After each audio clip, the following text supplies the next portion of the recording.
Hello everyone, I am Sulekha Sahu. Welcome on my channel Sugyan the ray of knowledge, जहाँ पे आपको job, PhD, scholarship, UGC NET and other kind of educational updates मिलती हैं। और इसी चैनल पर हम यूजीसी नेट फर्स्ट पेपर और सेकंड पेपर की स्टडी भी करते हैं। और यहाँ पर होता है एक महत्वपूर्ण सवाल जवाब सेशन, जिसमें आप भी हमसे अपने सवाल पूछ सकते हैं जो कि शिक्षा और करियर से संबंधित होने चाहिए।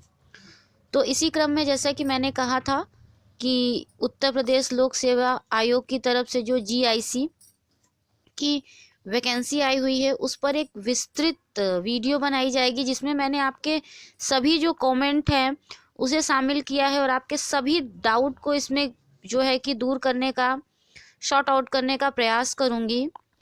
और मैंने कोशिश की है कि मैं सभी जितने भी कमेंट हैं उसको शामिल करके इस नोटिफिकेशन एडवर्टीजमेंट के माध्यम से आपको सारी डिटेल प्रोवाइड करा सकूं। जैसे कि इसमें प्रारंभिक परीक्षा और मुख्य परीक्षाएं होंगी। यहाँ पर 2 चरण में आपको फीस भी जमा करने होंगे। और भी जो है कि बहुत सारी महत्वपूर्ण चीज़ें हैं इसमें। वीडियो को लास्ट तक देखिएगा, आपके सारे डाउट को क्लियर करने का, सॉर्ट आउट करने का प्रयास किया है।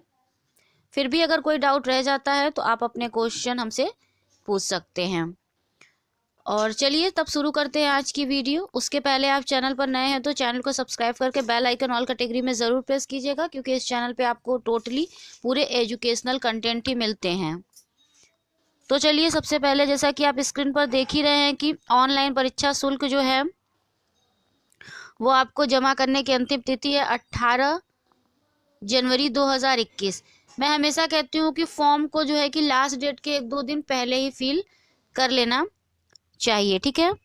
प्रारंभ की इसकी तिथि है, ऑनलाइन आवेदन प्रारंभ करने की तिथि जो है वो है 22 दिसंबर 2020, ठीक है। सबसे पहले हम फीस की बात करते हैं तो यहाँ पे आप देख सकते हैं कि अनारक्षित में आर्थिक रूप से कमजोर वर्ग, अन्य पिछड़ा वर्ग, परीक्षा शुल्क 100 रुपये, ऑनलाइन प्रक्रिया शुल्क 25 रुपये, योग 125। अनुसूचित जाति, अनुसूचित जनजाति परीक्षा शुल्क 40 रुपये, ऑनलाइन प्रक्रिया शुल्क 25 रुपये, योग 65, ठीक है। दिव्यांग श्रेणी में परीक्षा शुल्क, कोई परीक्षा शुल्क नहीं है, ऑनलाइन शुल्क 25 रुपये। भूतपूर्व सैनिक परीक्षा शुल्क 40 रुपये, ऑनलाइन प्रक्रिया शुल्क 25 रुपये, योग 65 रुपये, ठीक है। स्वतंत्रता संग्राम सेनानी के आश्रित महिला अपनी मूल श्रेणी के अनुसार। आइए अब जानते हैं कि किन किन विषयों में कितनी सीट है। उसके बाद हम जानेंगे कि इसकी शैक्षणिक अर्हता क्या है, एजुकेशनल क्वालिफिकेशन क्या है, जिससे संबंधित बहुत सारे कमेंट आए हुए हैं। सबसे पहले देखिए कि पुरुष शाखा और महिला शाखा, इसकी वैकेंसी जो है वो अलग अलग आई हुई है। पुरुष शाखा में आप देखते हैं तो हिंदी में 98 सीट है, अंग्रेजी में 100 सीट है, भौतिक विज्ञान में 105 सीट है, रसायन विज्ञान में 106 सीट है, जीव विज्ञान में 137 सीट है, गणित में 132 सीट है, संस्कृत में 46, अर्थशास्त्र में 56, नागरिक शास्त्र में 47, भूगोल में 60, इतिहास में 42, समाज शास्त्र में 30, शिक्षा शास्त्र में 1, उर्दू में 20, वाणिज्य में 11, योग हो गया 991, ठीक है। इसी तरह आप जिस भी कैटेगरी के स्टूडेंट है जिसमें अप्लाई करना चाहते हैं, उससे संबंधित ब्यौरा आपको उसके बगल वाले कॉलम में दिखाई पड़ रहा है, वहां से आप देख सकते हैं। मैंने जो बताया है वे कुल रिक्त पदों की संख्या बताई है। अब महिला शाखा की बात करते हैं तो हिंदी में 21 है, इंग्लिश में 22 है, भौतिक विज्ञान में 57 है, रसायन विज्ञान में 59 है, जीव विज्ञान में 91 है, गणित में 137 है, संस्कृत में 13 है, अर्थशास्त्र में 10 है, नागरिक शास्त्र में 15 है, भूगोल में 14 है, इतिहास में 15 है, समाज शास्त्र में 8 है, शिक्षा शास्त्र में 4 है, उर्दू में 5 है, वाणिज्य में 1 है, गृह विज्ञान में 10 है, योग हो गया 482, ठीक। यहाँ पर आप देख सकते हैं कि 36 आरक्षण विषयवार नियमानुसार देय होगा। वेतनमान 9,300, 34,800, ग्रेड पे 4,800, लेवल 8, ठीक है। परिस्थितियों एवं आवश्यकता अनुसार रिक्तियों की संख्या घट बढ़ सकती है, ठीक। अब आरक्षण की बात कर लेते हैं। उत्तर प्रदेश की अनुसूचित जातियों, उत्तर प्रदेश के अनुसूचित जनजातियों, उत्तर प्रदेश के अन्य पिछड़े वर्ग, उत्तर प्रदेश के आर्थिक रूप से कमजोर वर्गों के लिए आरक्षण विद्यमान शासकीय नियमों के अनुसार दिया जाएगा। इसी प्रकार 37 आरक्षण के अंतर्गत आने वाली श्रेणियों यथा उत्तर प्रदेश के स्वतंत्रता संग्राम सेनानियों के आश्रित महिला अभ्यर्थियों, उत्तर प्रदेश के भूतपूर्व सैनिकों, उत्तर प्रदेश के समाज के दिव्यांग अभ्यर्थियों को भी विद्यमान अद्यतन शासकीय नियमों के अनुसार आरक्षण अनुमन्य होगा। तो ये तो था आरक्षण का ब्यौरा। अब हम देखेंगे कि एजुकेशनल क्वालिफिकेशन अधिमानी अहर्ता क्या है। मैं कोशिश कर रही हूँ जो बहुत ही क्लिष्ट हिंदी है उसके मैं कीवर्ड इंग्लिश में बोल दूँ ताकि आपको आसानी हो समझने में। यहाँ पर देखिए शैक्षणिक अहर्ता जो है अलग अलग दी हुई है, मैं बताती हूँ। यहाँ पर आप देख सकते हैं प्रवक्ता पुरुष महिला दोनों ही वर्गों के लिए समाजशास्त्र, भूगोल, अर्थशास्त्र, इतिहास, नागरिक शास्त्र, भौतिक शास्त्र, रसायन शास्त्र, गणित और अंग्रेजी। भारत में विधि द्वारा स्थापित किसी विश्वविद्यालय से संबद्ध विषय में स्नातकोत्तर उपाधि, स्नातकोत्तर उपाधि में तो होता है पीजी डिग्री, पोस्ट ग्रेजुएशन की जो आपकी डिग्री है वो, या फिर आप उसे मास्टर डिग्री भी कहते हैं। ठीक है, सरकार द्वारा उसके समकक्ष मान्यता प्राप्त कोई उपाधि। ठीक है, यानी कि एमए आपको क्वालिफाइड होना है। बीएड जो आप लोग बार बार मुझसे कमेंट में पूछ रहे थे, तो यहाँ पे बीएड मैंडेटरी नहीं है, तो ये आप लोगों के लिए गुड न्यूज़ है। जिसके पास भी बीएड नहीं है वो भी अप्लाई कर सकता है। प्रवक्ता पुरुष महिला जीव विज्ञान, वनस्पति विज्ञान या जंतु विज्ञान में स्नातकोत्तर उपाधि। मैंने बताया स्नातकोत्तर से यहाँ पर आशय है पीजी, मास्टर डिग्री, एमए, आप जो भी समझ लें। प्रवक्ता पुरुष महिला शिक्षा शास्त्र में, मनोविज्ञान या शिक्षा शास्त्र में स्नातकोत्तर उपाधि के साथ राजकीय या मान्यता प्राप्त प्रशिक्षण विद्यालय से एलटी डिप्लोमा या भारत में विधि द्वारा स्थापित किसी विश्वविद्यालय से शिक्षा शास्त्र में स्नातक उपाधि या भारत में विधि द्वारा स्थापित किसी विश्वविद्यालय में शिक्षा शास्त्र में स्नातकोत्तर उपाधि। ठीक है, प्रवक्ता पुरुष महिला हिंदी, हिंदी में स्नातकोत्तर उपाधि और संस्कृत विषय के साथ कला स्नातक या संस्कृत विश्वविद्यालय वाराणसी की शास्त्रीय परीक्षा प्रमाण पत्र। ठीक है, प्रवक्ता पुरुष महिला उर्दू, भारत में विधि द्वारा स्थापित किसी विश्वविद्यालय से उर्दू में स्नातकोत्तर उपाधि या सरकार द्वारा उसके समकक्ष मान्यता प्राप्त कोई उपाधि।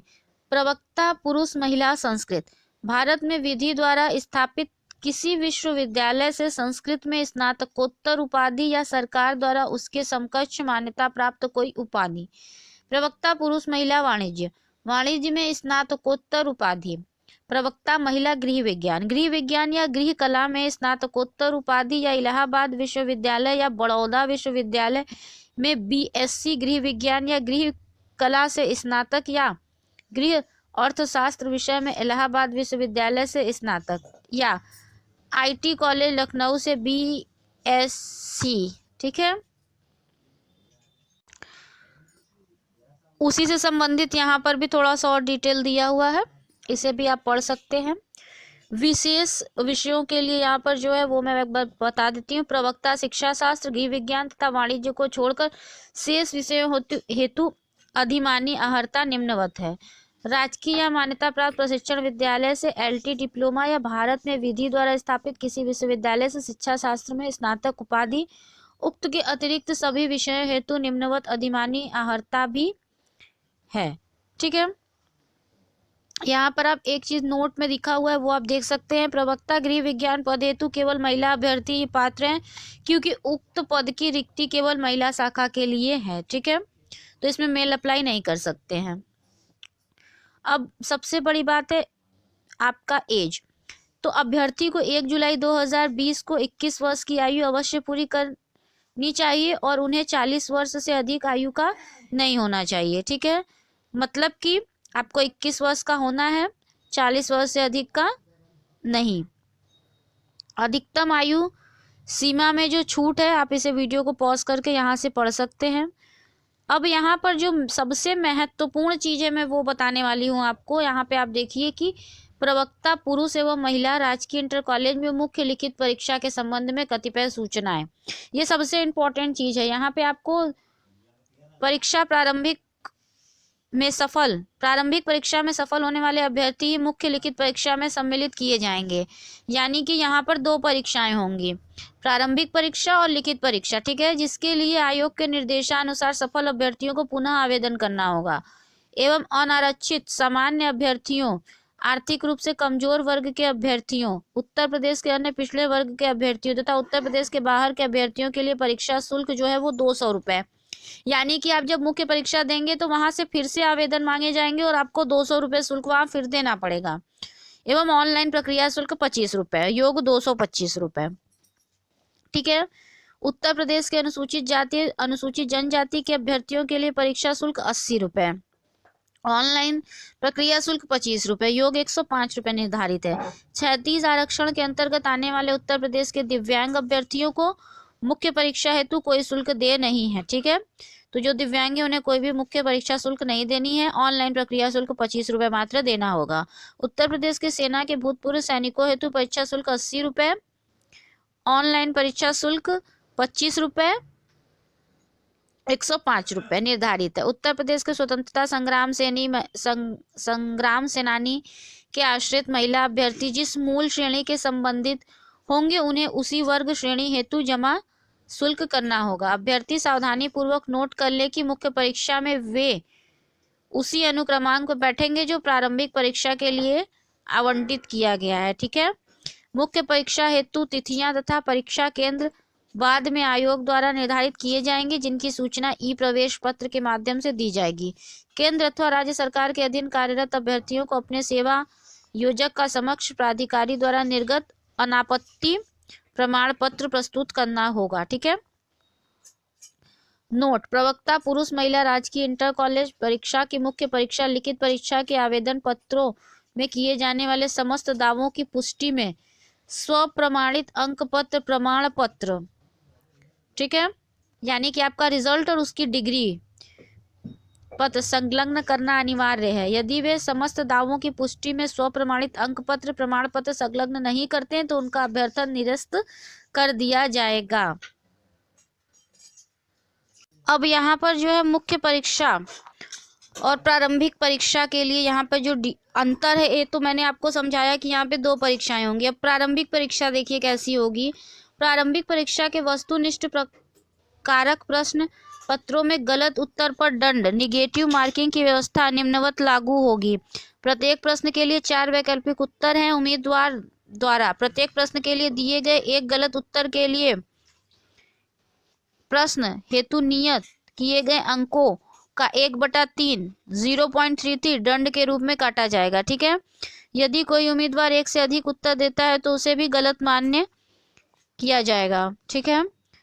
अब यहाँ पर जो है कि अनुसूचित जाति तथा अनुसूचित जनजाति अभ्यर्थियों के लिए न्यूनतम दक्षता मानक 35% निर्धारित है। इन श्रेणियों के अभ्यर्थी यदि प्रारंभिक परीक्षा में 35% से कम अंक प्राप्त करते हैं तो वे चयन सूची में सम्मिलित नहीं किए जाएंगे। इसी प्रकार अन्य श्रेणियों के अभ्यर्थियों के लिए न्यूनतम दक्षता मानक मिनिमम इफिशियंसी स्टैंडर्ड 40% निर्धारित है, अर्थात ऐसे अभ्यर्थी यदि प्रारंभिक परीक्षा में 40% से कम अंक प्राप्त करेंगे तो वे सम्मिलित नहीं किए जाएंगे। ऐसे सभी अभ्यर्थी आयोग द्वारा निर्धारित न्यूनतम दक्षता मानक से कम अंक पाने पर अनर्ह माने जाएंगे, ठीक है। तो मैंने आपको यहाँ पे प्रारंभिक परीक्षा और मुख्य परीक्षा में अंतर भी बता दिया है। यहाँ पर इसी नोटिफिकेशन और एडवर्टीजमेंट में जो है कि संबंधित सभी विषयों के सिलेबस भी दिए गए हैं।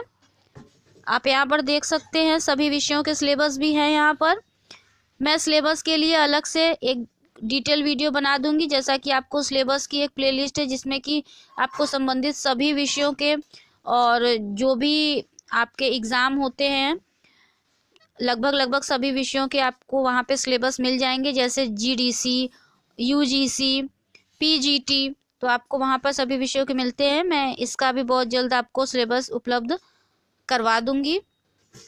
आई होप कि मैंने आपके सारे डाउट क्लियर कर दिए हैं। फिर भी अगर आपको कोई डाउट है तो आप हमसे पूछ सकते हैं। वीडियो अच्छी लगी है तो लाइक कीजिएगा, ज़्यादा से ज़्यादा दोस्तों के पास इसे शेयर कीजिएगा। चैनल पर नए हैं तो सब्सक्राइब करके बेल आइकन ऑल कैटेगरी में प्रेस कीजिएगा। Thank you so much for watching my channel. Stay tuned until the next video. Take care all of you. Bye bye.